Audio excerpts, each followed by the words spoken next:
जांगडे मैदानावर भीम फेस्टिवलच्या कार्यक्रमापूर्वी महापालिका प्रशासनानं स्वच्छता आणि अग्निशामकची गाडी न आल्यानं भीम फेस्टिवलचा सचिव सुमित वाघमारे यांनी केला निषेध। जालना शहरातील डॉक्टर बाबासाहेब आंबेडकर यांच्या जयंतीनिमित्त काल दिनांक 6 एप्रिल रोजी रात्री 8 वाजेच्या दरम्यान भीम फेस्टिवलचा कार्यक्रम आयोजित करण्यात आला होता।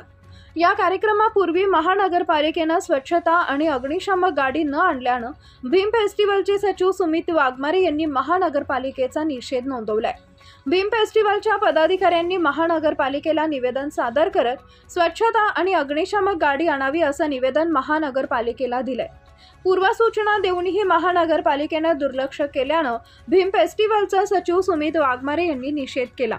आज दिनांक 7 एप्रिल रोजी दुपारी 1 वाजेच्या दरम्यान फेस्टिवलचे सचिव सुमित वाघमारे यांनी प्रसिद्धीपत्रक काढण्यात आले। या प्रसिद्धीपत्रकमध्ये म्हटलंय, जांगडे मैदानावर स्वच्छता आणि अग्निशामक गाडी आणून स्वच्छता करावी, मात्र याकडे महानगरपालिकेने दुर्लक्ष केलेलं आहे असं प्रसिद्धीपत्रकात म्हटलंय।